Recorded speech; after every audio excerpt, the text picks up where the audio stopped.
cái món này á nó bé cho cụ hết cũng lo rồi theo con nhà hết nền sờ theo nền tay theo khâu nhau nó bây giờ cái này khổ thần theo cụ cho bé trong bồi theo cụ tụi kiểu trong bồi bé sẽ đập nón chè nè nón chè ocean first time experience ấy nón chè nè nói bé thì mình cả cho bé mù nông chè nè chè bé mình cả từng cái xem một bé một số tọt trong bé cho bé một số tọt là có chơi chuyện có chè lợi cho bé mù nè chè rồi chè bé trà ở ít số mùng bé châu là thì mà một số là có chơi nông chè nó chè bên thì bên thì châu số mùng看到看到 bro 累着了就叫 7 o'clock là fly 6:30 bên trong thì bé phải đó sẽ chỉ chào cho nó mới làm một cái thay nữa không có sẽ không chào bé mình nuôi chơi hay chú cho lo chào đó đúng rồi nó chỉ lúa hộp phía chỉ ba mình nuôi chơi cầu sao cho anh chơi cho nó nhớ Florida đó nè nó nụ thì xua chỉ lại thì yếu tao mua nụ tàu ocean kia nè chiều lúc đó nó chỉ lại của họ sử dụng rồi cho nên lúc cái này bên nhau nó để kia rồi nhiều cho chơi tuổi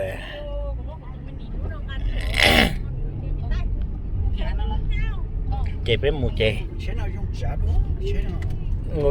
nó kia tụ chai rồi lo xe cũng chạy trả lúc này Honda RC cũng mua đó cũng tốt tất kia cha có một chơi phát triển lúc họ này ai đâu nó chơi shop nữa chết là chỉ nó sẽ to sẽ cũng như chắc á ở đây mình thân được phá cũng tự trả chứ ta cũng chắc mất khâu rồi chỉ vợเลยcho họ nhảy bỏ rồi chỉ vợ cũng chắc á cho rong mà vợ mấy cái gì chứ rồi cũng ha chết rồi cho rồi cũng làm chơi tính ra mà giờ con chuyện để rồi chuyện nhiều shut off no là cầu thông luôn mà chị biết bài đó sẽ không trả đó ok chị biết trả chế nó muốn đó lấy một chén chữ chúa nhớ gì này bé họ chờ bự hotel đó cho tụi nó giờ gì mai từ xem mà ở chỉ mày xíu nó xem mà cho nó kể nó speed cái nè 45 cho 55 miles xíu nè chị kể cái này nè chị chỉ sợ nên để đi cầu từ nó thì nè chỉ trong bên nhóm mình số tài bé kia cho cầu từ nè nó chị 45 35 để thầu xíu nè chị kể cái nè chị bên một số xe nó trả ra chỉ chầu follow chế sẽ bên nó chế thấy trả ra nó first time họ luôn nhanh nè thì người tao một try nhưng nhiều xa chú chọn chế nó lo trong nhiều chú sẽ phải lấy chọn chế nó lo ít rồi còn nhiều lo xe còn nhiều chú ít rồi họ nhiều luôn nhanh còn nhiều tao chú chọn chế có thể chọn chế nó cũng sử dụng mua rồi hả chế sai rong trả nè lại cho lúa gì mua nè nhưng chẳng tiếng nghe chủ lấy chế sao mua phải lấy phải xem cho lúa fish fry được nó mua nè so hay cái chỉ biết muốn chỉ cho mà chơi không có mặt thế này ok tốt rồi nè thân trình có nè cho nó chỉ cho biết thân trình có lại cho biết một nụ chơi cái chơi giống con nó nè luôn chọn con là chơi thâu tàu bé trâu lên này tí xíu nè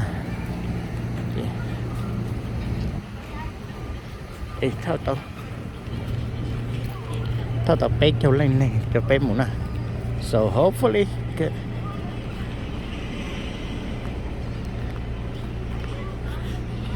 chẳng có lỗ cái gì ở sự tài dân tàu hả cái kia mũi rồi nó xài cái ý bộ đó là pass tax để nhưng tàu hả nữa nó chỉ trong buổi nó sẽ một experience trong một trade hay là lại cái anh đó so cho lại một xe luôn chả nè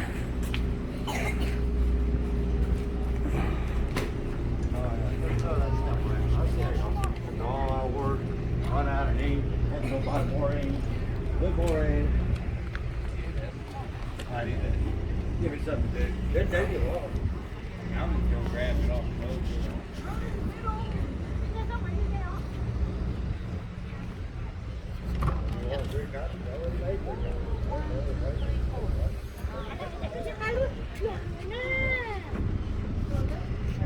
nó nó bé tuổi kia tỏ lấy cho bé một nụ chế sẽ bé xí sẵn ấy thì lấy nụ chế lo Chủ lấy nó á. nhà bé một bé ta giấy phá rồi bé chỉ lấy nụ chế mà không $9 đó.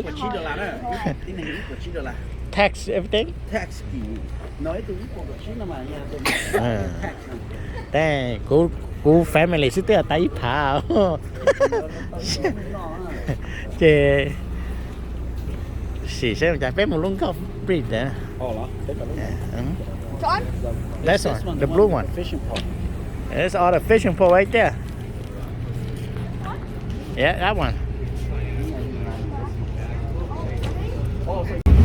Lưng con nào nè, lúc cứ bay chạy một nè.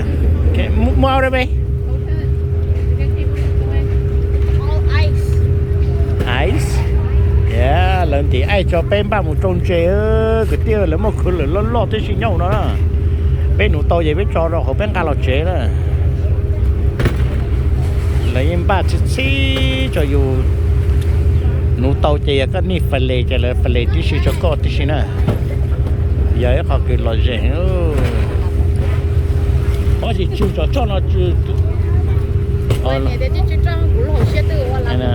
Họ lúc tao nói chuyện lời ta tao lại lời cho squish trong một bún chè trong một nún chè nè bé lời cho thở theo lần rồi tới ba tàu ó ở chỉ theo bé bà họ là mà kết lại cái mũ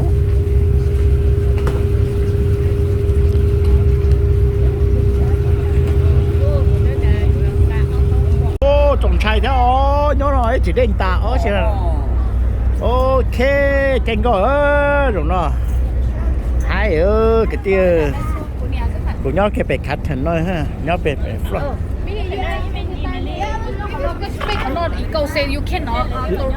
here you see it nói làm sao lấy chè chơi rồi mà Alrighty guys, good morning, welcome aboard the Gulf Breeze. My name is Stone, I'm going to be up here driving the boat today on deck with you. We have Jack and Carlos. If y'all need anything at all, y'all feel free to ask. We're doing our best to accommodate you guys in whatever way that we can. Before we get underway, I do have a couple of boring safety things to go over with you. First, this is a Coast Guard inspected vessel. That means for y'all, you do not have to wear life jackets. We do have plenty of life jackets on board.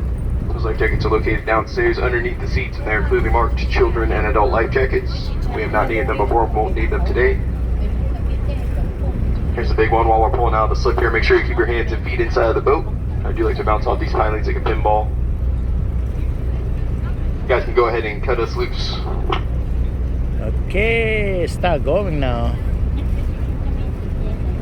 tên này có nụ chè trong cơ cái gì lấy cô tàu nhẹ tên này là để cho tên này một nụ chè nữa cho nên chân pa rồi cho nên giờ là một chân con thì ấy là lấy không phải lô sẽ kêu ít vô lấy $8 nha nó sẽ bỏ lấy chân chè là nụ là gì nè yeah muốn chè còn nó trả lời chỉ cả mấy tuần nụ chè này. Are you happy? À, tụi nó giờ tụi cho một tuần nụ chè sẽ chỉ sẽ được chút tụi nó lo sẽ được chờ.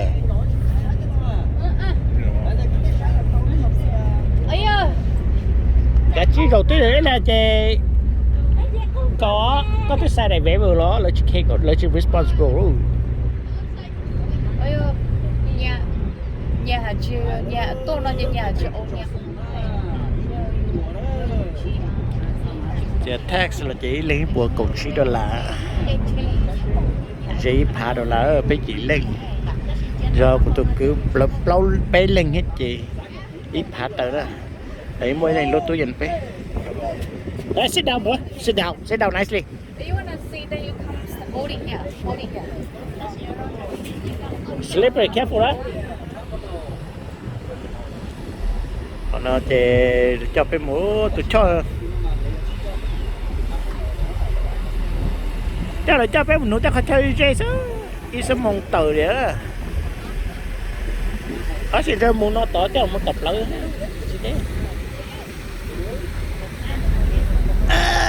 là giải cơ thời giờ họ luôn nhanh nè thời giờ luôn nhanh cầm một nụ chơi nè để chơi thì là cho nó muốn nè xây dùng chả đó thì chậu xếp lên chơi mà thay đồ này sao nè chạy sai đỉnh chát này tụi mình nhồi ấy mình ở đây chỉ thả bè chấp lờ lấy chè nữa để mấy tua rổ có cho rổ nó cũng nó lái xin chạy nó tao lái để cho tua chạy tua họ nói dùng gì chạy theo nhiều nó lái nữa ok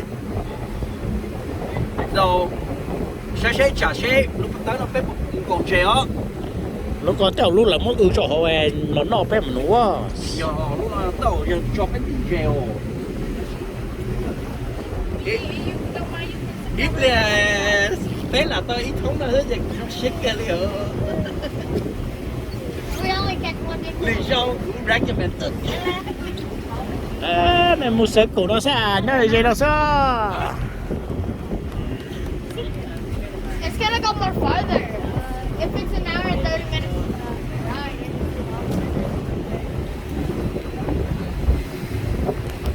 ô giờ chuột sợ gì đi đâu rồi Oh. chẳng có bé đâu này chẳng có bé đâu này một cánh sát ở chỗ này sáng có tuyết rồi dùng cả chân về nè Alex đến đây căn hồ thay với có cái gì mà thêm mua là sẽ có những con chè Alex, she told me to something. chạy no chè thì đó cái sếp nó nên cái được gì nè nó nó phải lấy tò mò cho nó một cấp bủ nó tụ bé nhá về mình sẽ chú xe bé nó tới nó đó đấy nên chè mà tỏ nên lên tổng vậy đây đây rồi họ tỏ cho khỏi bé một chè này còn cái lá này lý do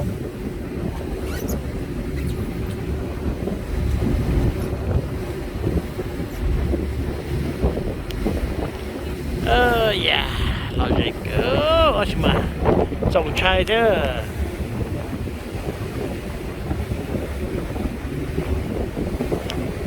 tôi cho tao đây nhà một nhà tàu chẳng con à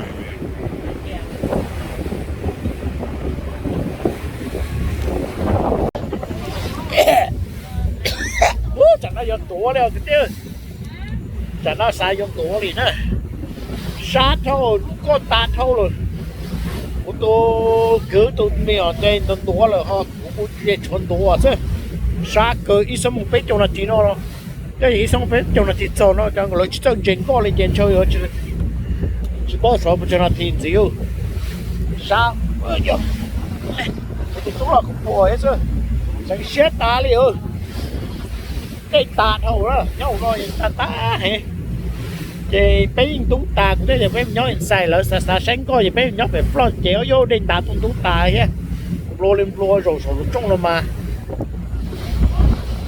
chúng ta chơi tủa đấy này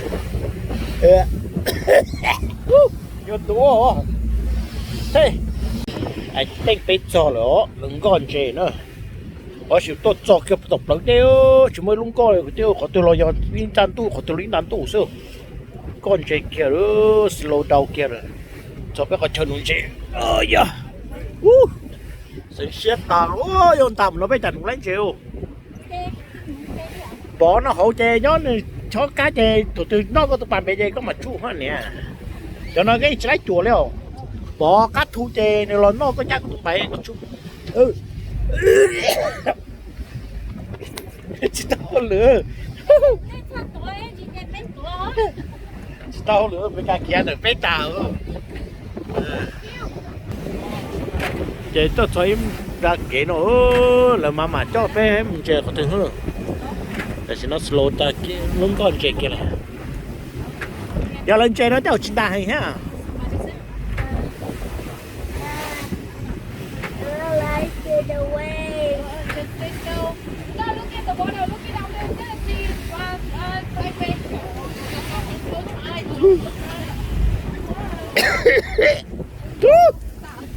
tôi nói tụi trẻ nhuột họ cái tia tụi nhuột tên nó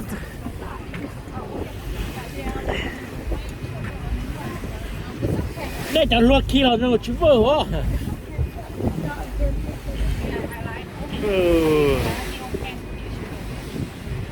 là má mà chả ở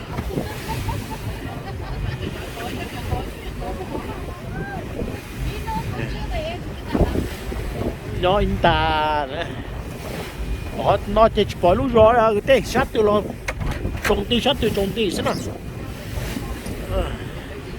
tôi thấy số một bét châu từ nãy thì nó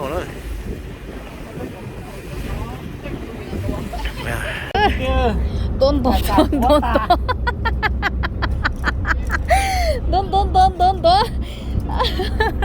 lo cho ta gì tôi chân nó chơi nữa chơi sao nữa chơi lo đất sai hồ nó mấy tuổi đó sorry for của họ làm việc cho họ bọn đi theo tía everyone tía cho cái khứ tía cho cái khứ nụ chơi em ấy chị sao nụ chơi theo em mất tụ kinh chỉ giò tôi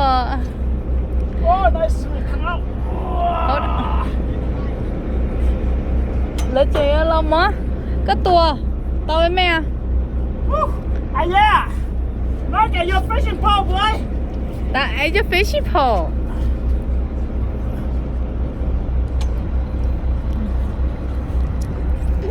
cho nên nó loเลยnếu cho sẽ là nó thiết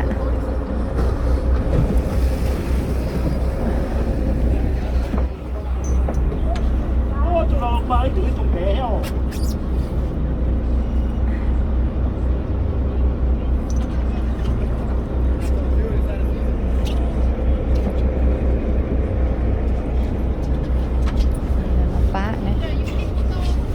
What? Oh! Can I keep it? Can take a picture? Yeah, hold on, let me take it off the hook. Ah, that's my favorite one. How can I keep it, huh? Not until June. Not until June? Yeah. Oh! It's the stomach. Stomach? Yeah. Oh, at least I got one in the ocean, baby. Right here. Oh, can I keep it? Oh, you want to take a picture? No? I drop back in the water then. Oh.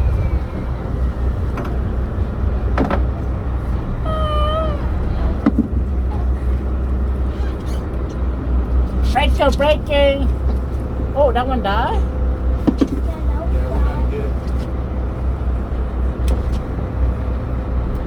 Tôi sẽ theo tôi nó ta chị nó tôi chị tôi xí dần theo Eat raw. Just eat raw like that. Ah.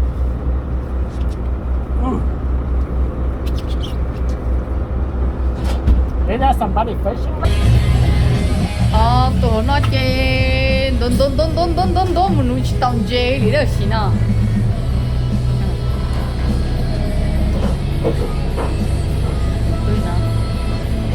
đốn sát ta đi nuôi tàu chơi đi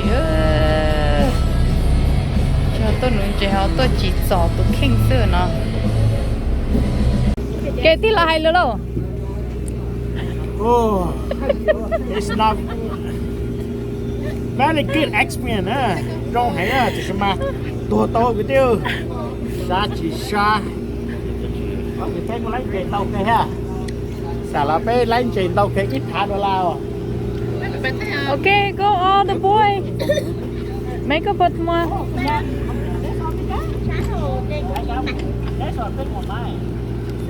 Okay, đừng đông mi cái lo theo. Ai gì à cơ?